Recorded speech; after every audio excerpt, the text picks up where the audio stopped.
I was forced to become the Mafia Boss's bride on the coldest Tuesday in January, in a courthouse room that smelled like floor wax and steam heat.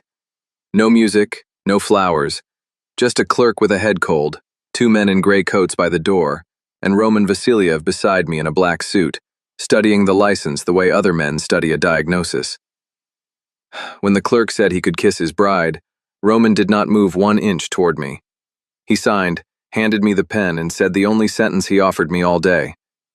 "You will be safe in my house. Today that is the only promise I can keep." No kiss, no touch, which is why 9 nights later I could not make sense of what happened in that kitchen on Rude Hill, when the most feared man in Providence stood behind me with a folded towel and began drying my sleet-soaked hair, one careful section at a time. He asked before every stroke, "May I?" As if no were a real answer, as if no would be allowed in that house. So I sat on a wooden stool with my hands dead in my lap and my heart knocking like something trying to get out, and I let him. Me, a woman he had married to close out a debt of $268,000, which he could have collected in far uglier ways. I did not understand it that night. I understood it 4 weeks later, in a bank vault on Cobb Street, with a loaded syringe in my hand and a choice in front of me I will answer for the rest of my life.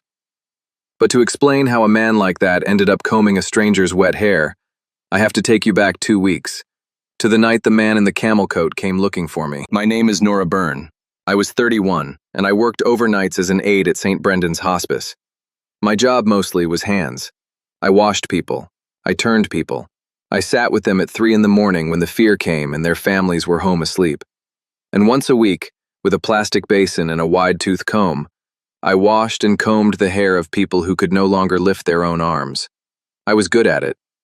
2 years before that January, my mother was dying in a back bedroom in Fox Point, and a specialist with a beautiful office told me there was a treatment insurance would not cover. $268,000. I did not have $268, so I sat across a desk from a soft-spoken loan broker named Gil Prosser, signed my name 11 times, and skipped every line he tapped past with his pen. My mother died 14 weeks later, holding my hand. Nobody forced that pen into my fingers. I chose. I bought 4 more months of my mother's breathing at a price no honest person could ever repay. And I have never been sorry, and I have never stopped paying for it. That signature was mine. Remember that, because it is why everything that came afterward cut the way it did. Prosser came to the hospice on a Thursday at the end of my shift, holding his hat in both hands like a man at a wake. "Miss Byrne, I represent people who have been very patient with you." I kept wiping the medication cart. 22 months of late notices had taught me that men like him only come in person when the polite part is over. I asked what those patient people wanted from a woman who cleared $400 a week. "There's a way to settle it in full," he said. "All of it. Tuesday, at the courthouse. 1 signature and the paper disappears." I laughed, and it came out high and thin. Then he said the name Vasiliev, and every joke I had left went out like a match in wind. Everybody in Providence knew that name. It was on the harbor trucks and on the bank on Cobb Street. "Why would a man like that need to buy a wife?" Prosser smiled at his hat. "Mr. Vasiliev doesn't need anything, but his father's will is particular about who may hold the family's legitimate accounts. It requires a married man, and he has 9 days left. His uncle Yuri sits on the council that enforces it. And your paper, Miss Byrne, happens to live in Yuri Vasiliev's file drawer. Do you see how tidy that is?" I met Roman Vasiliev the next evening above a restaurant on Atwells Avenue, in a private room with nothing on the table but a folder and a glass of water he never touched. He was 40, with the kind of stillness that makes a room quieter than it should be. He did not stand. He looked at me a long moment and said, "Sit down, Miss Byrne. I want to know who sent you." That threw me. I had climbed those stairs braced for a man who thought he had bought me, and instead I was being interrogated. "Prosser sent me, your uncle's man. Tuesday, 1 signature, my mother's paper disappears."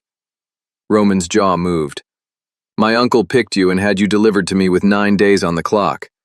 Do you know what that makes you, to every man who works for me?" I said no. He said, "A rope with a hand already on it." So there it was in 4 minutes. He did not think I was a purchase. He thought I was a plant. And he was almost right because Yuri Vasilyev owned my signature, and I had no way on this earth to prove I would not be pulled by it. I could have walked out. Instead, I put both hands flat on that table and said something I had never said out loud to anyone. I have watched 160 dying people in that building, I said. Every one of them was owned by something at the end. A debt, a diagnosis, a son who wouldn't call. I know what it looks like when a person is being handled, so I don't need a lecture from you about being a rope. I've been one for 2 years. His eyes changed, barely. Not softness. Attention, like something in the room had stopped being furniture. Then tell me what you want, he said. Plainly. Everyone in my life speaks in circles. So I told him plainly. I would sign and live in his house. I would keep every shift at St. Brendan's because those people knew my hands and my voice, and I was not going to vanish on them. And nothing in that marriage would happen to me that I had not agreed to out loud, in words, first. He was quiet so long I could hear the kitchen through the floor. Then, agreed, in a way that told me he had been prepared to argue and was almost disappointed not to. He slid the folder across. One term from me. You will not be alone in this city after dark without Pavel behind you. I said I worked nights. He said, I know. That is why I said it. I signed on Tuesday. He never touched my hand. The house on Rood Hill was gray stone with a wall around it, and inside it was warm the way a museum is warm. My room sat at the end of the East Hall, with a window over the garden and a bed nobody had chosen with me in mind. The first thing I did was check the door, out of 2 years of sleeping in rooms where the lock was the only thing that belonged to me. There was no lock on it. I found him in his study at 1 a.m, still in his courthouse shirt, and said, There's no lock on my door. He set down his pen.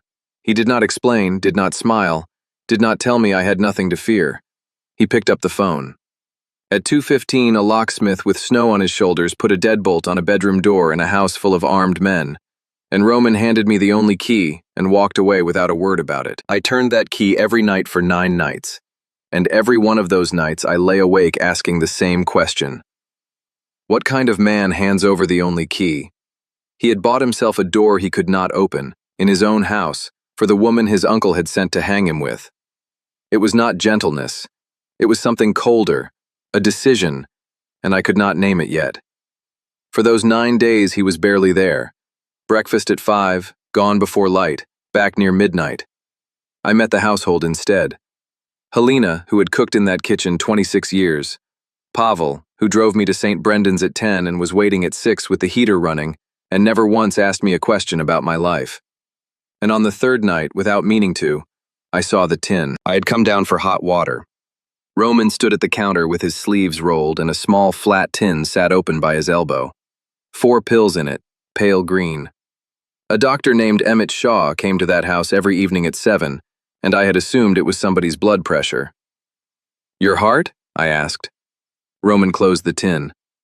My father's heart killed him at 62. Shaw says I inherited it. I take what I'm given. Something in me filed that away and would not let it go. It was the tin itself. 2 years of hospice nights had taught me to read a person's medication the way other people read a face. And something in that box was small and wrong, and my hands knew it before my head did. I let it go. I was a woman with a deadbolt and a debt, and what a dangerous man swallowed was not my business. Then, on the 8th night, Gil Prosser was standing in the visitor's lot at St. Brendan's beside a black sedan that was not Pavel's. Mrs. Vasilyev, he said, enjoying it. Congratulations. Now, page 9, paragraph 4 of what you signed 2 years ago. Cooperation. You are obligated to provide information to the holder of the note upon request. He held out a phone. Mr. Yuri would like to know who visits that house on Thursdays. I did not give him a name. I told him the only thing that visited on Thursdays was a grocery delivery, and I got into Pavel's car with my hands shaking so hard I sat on them. Yuri Vasilyev had not bought his nephew a wife. He had bought himself a witness. When the time came, my signature would say I had been his all along, and nobody in that world would believe otherwise. Roman was waiting in the front hall, coat still on, with a photograph in his hand. Prosser and me in that lot, taken from across the street. Explain this, he said, in a voice so flat that the men in the hall found other places to be. I did not flinch, and I did not soften it. He asked who comes here on Thursdays. I lied to him. I can't prove that, so you'll have to decide. Men have been shot in this house for less. I know. You are not afraid of me. I'm terrified of you, I said. I'm just not going to perform it for you. Then, quieter. Why did you lie for me? And the honest answer came out before I could dress it up. Because you gave me the only key. Nobody has given me anything in 2 years without an invoice attached. Something moved through his face that I had no name for yet. And then he did what no man in his position should ever do. He tore that photograph twice and dropped the pieces in the hall fire. Then we are both in a room with no proof, he said. I will not ask you to prove yourself again. If you are his, it will cost me everything, and I have decided to be wrong on purpose. The next night was the 9th night, and it was the night of the towel. It had been sleeting since 4. My shift ended at 6 in the morning, but old Mr. Ferraro on the 2nd floor was frightened and asking for his wife, so I stayed until 9. Then I did what I had done since I was 19. I refused a ride and walked 22 blocks up the hill, in a coat that had stopped being waterproof 2 winters ago. I came in the kitchen door at 11 at night, soaked to the collarbone, my hair down out of its pins somewhere on Wickenden Street. I have to explain about my hair.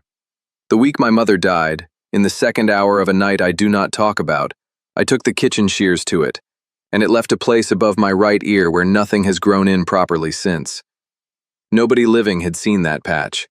So there I was, dripping on Helena's floor, hands too cold to work the pins, hair down my back in wet ropes. Then Roman came in for water and stopped in the doorway. He went to the linen press in the hall, came back with a towel, hooked a stool out from the counter with his foot and said, "Sit down before you fall down." And when I sat, he said, "May I?" That was all. May I? And when I did not answer because I could not, he waited. He waited a full 10 seconds, and only when I nodded did he lay the towel over my hair and begin. And God help me, he did it the way I do it. He took a section and pressed the water out of it instead of rubbing, and he started with the ends. I sat there with no sound coming out of me. Then he found the comb, Helena's, from the drawer by the bread box, and the most feared man in Providence stood behind a woman he had married 9 days earlier and combed her hair. From the bottom up, the way you do it if you have any idea what you are doing and do not want to hurt anybody. At every tangle he stopped, took the hair above it in his fist to hold the pull, and worked it loose with his fingers. He reached the place above my right ear. I felt him find it, that ugly short bristle of 2 years of shame, and my whole body went rigid, and I waited for the question. Everybody asks. Every doctor, every hairdresser I stopped going to. He did not ask. He did not slow down and he did not speed up. He worked around it the way you work around a bruise you are not entitled to know the history of, and kept going. "Tell me if I pull," he said once. 15 minutes, maybe 20. When he was done, he set the comb on the counter, folded the towel over the chair back, and stood behind me with his hands at his sides like a man who had just discovered he had hands. "Why?" I said. My voice came out wrecked. "My mother did that for me until I was 7, he said. Nobody has let me do it for anyone since." And I sat on that stool, in the house of the most dangerous family in the state, married to a stranger who held my debt, and understood 2 things at once. The first was that nobody had touched me with any kindness at all since my mother's hand went slack in mine. The second was worse. I had walked into that house expecting cruelty and fully prepared for it. I had no defense whatsoever against being handled gently. If that landed on you the way it landed on me, do one small thing before we go on and tap the like button, because 11 days later I found something in that house that turned every gentle thing that man had ever done into a question I could not put down. Stay with me.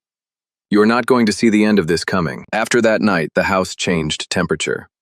He began taking supper in the kitchen at 11, when I came off shift, instead of alone at 7. He asked what Mr. Ferraro had said about his wife.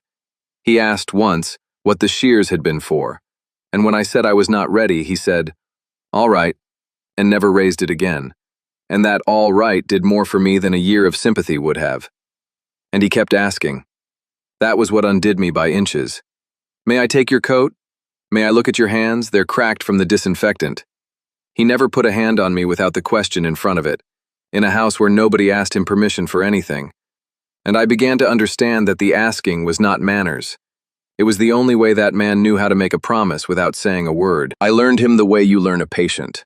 He read harbor manifests at 4 in the morning because he did not sleep. Every Thursday he brought cash, in person, to a widow named Delia Frayne, whose husband had been driving the car that was meant to have Roman in it, because he said a bank draft lets a man look away. He flinched once when Helena dropped a pan. That was the Thursday secret I had lied about. He also got worse, and I want you to notice it faster than I did. By the end of that second week, there was a tremor in his right hand when he was tired. He stopped finishing his food, and one night at the kitchen window he said, "The street lamps have rings around them. Yellow rings. Shaw says it's fatigue." I asked how long. "A month. Maybe 6. I said something about a second opinion. He laughed at me. 6 weeks. That number sat down in the back of my mind and would not leave. There are things you know with your hands before your head catches up. I had sat with a retired school teacher who saw yellow rings around her reading lamp and could not keep her supper down. And I could still picture the color of her tablets, and none of it had connected yet. Instead, I went after Yuri, and that was my decision, made alone. Prosser would come back, and next time he would want a name, and I was not going to spend a marriage being a rope. So I took the bus, not Pavel, to the loan office on Weybosset Street, where I had signed my name 11 times, and told the girl at the desk I wanted a copy of my own file. A borrower is entitled to ask. She was new, and she brought me the folder while Prosser was at lunch. I sat in that waiting room with the fake plant and the radiator and read my own file, and the floor went out from under my life. There was a memorandum in it dated 4 months before I ever walked through that door. It listed families in Fox Point with a terminal diagnosis and a paid-off house, ranked by what they could be pushed to borrow. My mother was number 4. Below that, an invoice. The specialist with the beautiful office, the one who told me about a treatment insurance would not cover, had been paid a referral fee. 11%, signed off on a private account line with 2 initials on it, YV. And in the margin, in a neat and patient hand, nurse's aide, unmarried, no siblings, sole caregiver, sentimental, will sign anything, keep the paper, useful later. Keep the paper, useful later. I sat there a long time without moving. My mother's last 4 months had not been a treatment. They had been a product. There had never been a chance, and a man I had not yet met had written down that I was sentimental and would sign anything. He was right. He had held that paper 2 years like a card in his sleeve, waiting for the hand it would win. I put the folder in my bag, all of it. I stole it deliberately, knowing exactly what those people do to someone who takes their paperwork, and I walked out with the whole thing under my arm. That was the moment I stopped being a woman something was happening to. I did not know what I would do with it. I knew I would not hand it to anyone who might trade it. 3 days later, Yuri Vasiliev came to Rude Hill for dinner. I had built him in my head as something with teeth. What walked in was a courteous man of 66 in a beautiful gray coat who kissed my hand and said, "So this is the girl. Roman, she is better than you deserve." He called his nephew, "my brother's boy," with real warmth, and that was the part that turned my stomach. Because I had read his handwriting, that neat, patient hand, on the line where my mother stopped being a person, and I had to sit at that table and pass this man the bread. Halfway through, Roman's hand shook, reaching for his glass, and Yuri saw it, and said with the most beautiful concern you have ever heard, "Emmett still brings your tablets? Good. Your father let it go too long, he thought he had time." And he patted Roman's wrist. He walked me out to the garden afterward and made his offer kindly. "Nora, you have been placed in a house that will burn down. My brother's boy is sicker than he admits, and when a family's head fails, everything near him is broken up and sold." Then he took an envelope from his coat. Inside was my note, the original, stamped and released. Under it, $50,000 and a social security card with a name that was not mine. On the 20th, there is a meeting at the bank on Cobb Street. Be gone before 6. Then sign a statement for the council saying my brother's boy took a woman under a debt and coerced her. I asked why the statement mattered if Roman was dying anyway. Because the council must be certain, and certainty is cheaper than grief. Take it home. Think. And I did. I took it. I put that envelope in my coat lining and walked back into a house where a man had combed a stranger's hair and asked her nothing. Sit with that, because I sat with it 6 nights. Everything I had ever wanted was in my coat, and all it cost was one door on one evening and a signature about a man I had known 4 weeks. So tell me honestly in the comments, if Yuri Vasilyev had put that envelope in your hands, would you have taken it and walked? Because I did not throw it away. That is the part I am ashamed of and refuse to hide. I kept it 6 days. On the 7th he found it, hanging up my coat, because the lining was heavy, and he had survived 40 years by noticing the weight of things. He did not shout. He set the envelope on the hall table, looked at it, and stopped asking me anything at all. 4 days of that. The tin at 7, the manifests at 4, and a silence in that house like a held breath. He simply took his hands back, all of them, and in 96 hours I learned how much of my life had come to depend on being asked. On the 4th night, Helena came in without knocking, set tea on the sill, and said, "You should know where he sleeps. For 4 weeks he has slept in the chair at the end of the East Hall, since the night of the sleet." She looked at me with 26 years of that family behind her eyes. "You told him you would not have a man at your door, so he sits there himself." I went out into that hall, and there was the chair, angled toward my door, a folded coat over the arm. And then, at 2 in the morning, in a cold hallway, everything I had failed to add up finally added up. The yellow rings around the street lamps, the tremor, the food he could not finish, the slow, wandering pulse I had felt when he handed me a cup and our fingers touched. Room 14, 2 years back. The school teacher who saw rings around her reading lamp and could not keep her supper down. Digitalis. A heart tablet and one of the oldest poisons on earth if the dose is wrong, because too much of it does not look like poison at all. It looks like a bad heart. It looks like a man of 62 dropping dead in his own hallway. It looks exactly like Roman's father. I did not wake him. I went down, opened the drawer where he left the tin, and shook 4 pale green tablets into my palm. In the morning, I carried 3 of them to Sonia Merrick, who had run the hospice pharmacy floor for 19 years. She called at 4 the next afternoon. "Nora, whoever is taking these is getting 4 times a therapeutic dose, and it isn't the strength printed on the tablet. Somebody compounded them on purpose." I asked her one more thing. Could a doctor have written the same for a man's father 2 years ago? She went quiet. "If someone did that, honey, that wasn't medicine. That was a plan with a prescription pad in front of it." And there it was. Yuri had not come for the seat by force, because force in that world gets answered. He had come for it with a pharmacy. He had killed his own brothers slowly and called it heredity, then spent 2 years feeding the same tablets to his brother's son, so that 8 men would watch a second Vasilyev heart fail and never question it. And to be certain nobody looked sideways at him, he had planted a bought wife in the house to explain it afterward.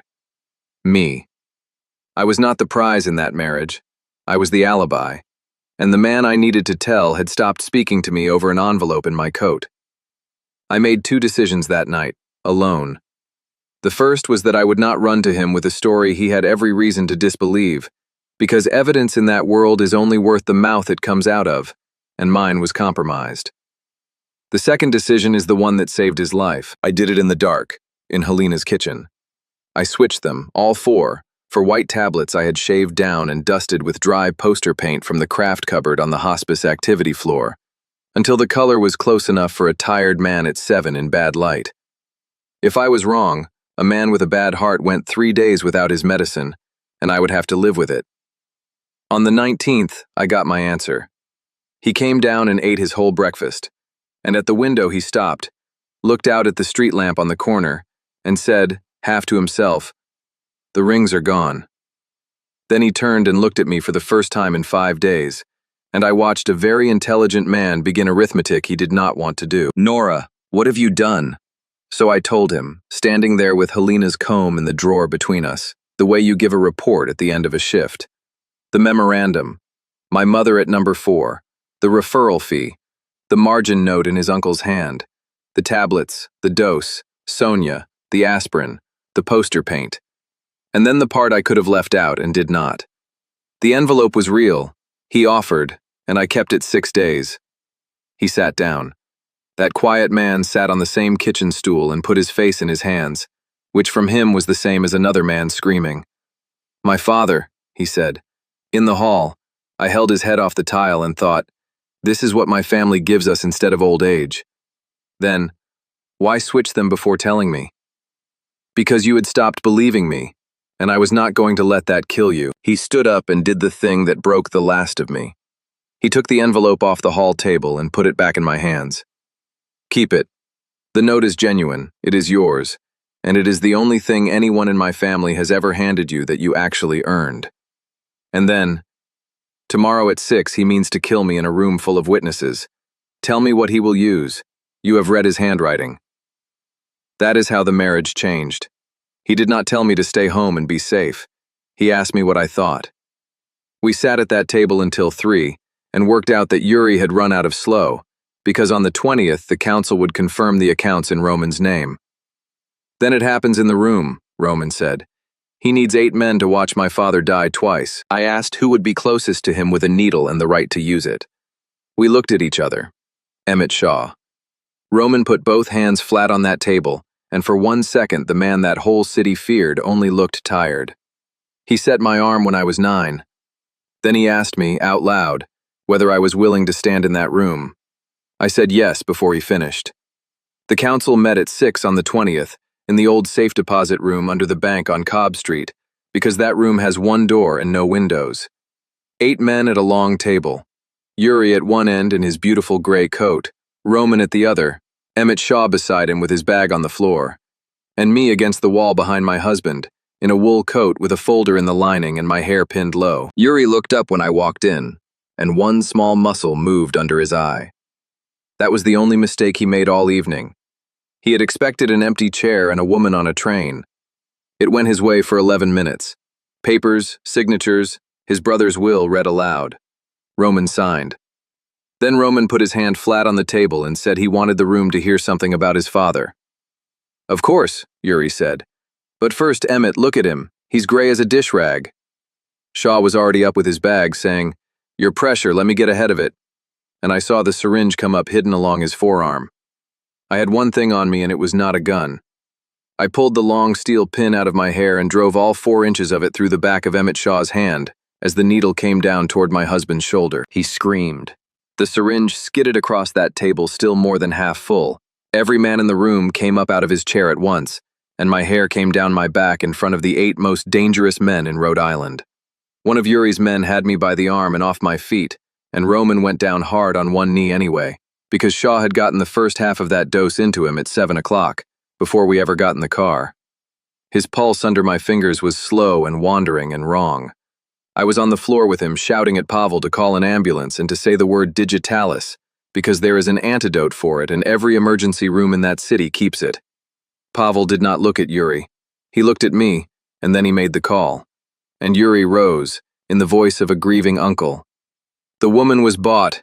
Get her out of my brother's bank." And that was the moment it turned, because of a folder in a coat lining and a 19-year-old girl at a desk on Weybosset Street. I got up off that floor with my hair down and put the folder in front of a man named Stefan Bell, the family's oldest voice. "Before you throw me out, read page 1, then the margin note, and then tell me why my mother is number 4 on a list your uncle wrote 4 months before she got sick." They read it. The families. The referral fee. The private account line with YV on it, which mattered to those men far more than my mother ever would have. Because a man skimming under the Vasiliev name is stealing from everyone at that table. And the lab slip, 4 times over, on a tablet out of the tin beside Roman's bed. And Emmett Shaw, on the floor, looked up and said the only thing he ever said in his own defense. He told me it was for his heart. Yuri did not run. He straightened that beautiful coat and said, "You will regret listening to a nurse." And Stefan Bell said, "Sit down, Yuri." And 8 men who had known him 40 years sat him down. What that family did about him afterward was never done in front of me, and Roman kept that promise to the end. His name went out of the city, and I have never once asked for the rest. Now here's the part I think about at 2 in the morning. While they were reading that folder, I was still down on the floor, and Shaw's syringe lay 18 inches from my knee with more than half the dose in it. I picked it up. Yuri stood 4 feet away with his back turned. I had in my hand the exact thing that killed a good man in a hallway and paid for 4 months of my mother's dying, and I knew the dose. I put it in my pocket and handed it to Stephen Bell as evidence. Not because I am better than that, because I am not. I did it because I had spent 2 years washing the hair of the dying, and I knew what a body looks like when somebody else decides for it, and I would not be one more person in that room who decided. And because that man's whole tenderness had been built out of asking first, and I would not be the one who stopped asking. The ambulance came in 9 minutes. They gave him the antidote on the lobby marble, and I rode with him holding his wrist with 2 fingers, counting, the way I had counted for 160 other people whose hair I had washed. A cardiologist told me another 2 weeks of that tin and nothing could have been done. Then he asked who had switched the tablets. I said a woman who used to be sentimental. He was in that hospital 6 days. On the second, Stefan Bell came to me in the corridor with his hat in his hands and offered to erase every dollar of my mother's note as a gift from the family. I said no, and I want you to understand why, because it is the only thing here I am truly proud of. That paper is the last thing my mother and I did together. I will pay it myself, out of my wages. He laughed once, with real surprise in it. Roman's father would have liked you enormously. $1,200 a month for 4 years, and on the last payment, Helena made a cake nobody needed. I did not do it out of pride. I did it because Yuri had written down that I would sign anything, and I wanted the last page of that file to be in my own handwriting. One more thing, and I will let you go. On the 4th night in that hospital, his hands were still shaking too badly to hold a cup, and I fell asleep in the chair beside him with my hair soaked from the rain. I woke sometime in the night to find him on the edge of the bed with a hospital towel in one hand, trying to do for me what he had done in that kitchen, and he could not. His hands would not obey him. So I sat on the floor in front of him and put my hands over his and moved them for him, section by section, the way I had shown 100 families how to do it for someone they were losing. And this man who had held a city by the throat for 10 years said into the top of my head, "I have never asked anyone for anything in my life." I said, "You have been asking me for 6 weeks. It only takes longer." That was 7 years ago, and the rings never came back. On Thursday nights, when I take my shift at St. Brendan's, he comes with me, and he goes into room 14 with a plastic basin and Helena's cheap wide-tooth comb, and he washes and combs the hair of men and women who cannot lift their arms anymore. And he asks every one of them first, "May I?" Some of them know exactly who he used to be. They let him anyway. If you stayed with me to the end of this, subscribe, because there is another story I want to tell about that chair at the end of the East Hall and the man who slept in it. And tell me one thing, honestly, because I have never fully settled it myself. On that floor, with the syringe in my hand and his uncle 4 feet away with his back turned, I chose the evidence. Would you have chosen the evidence? Or would you have chosen even?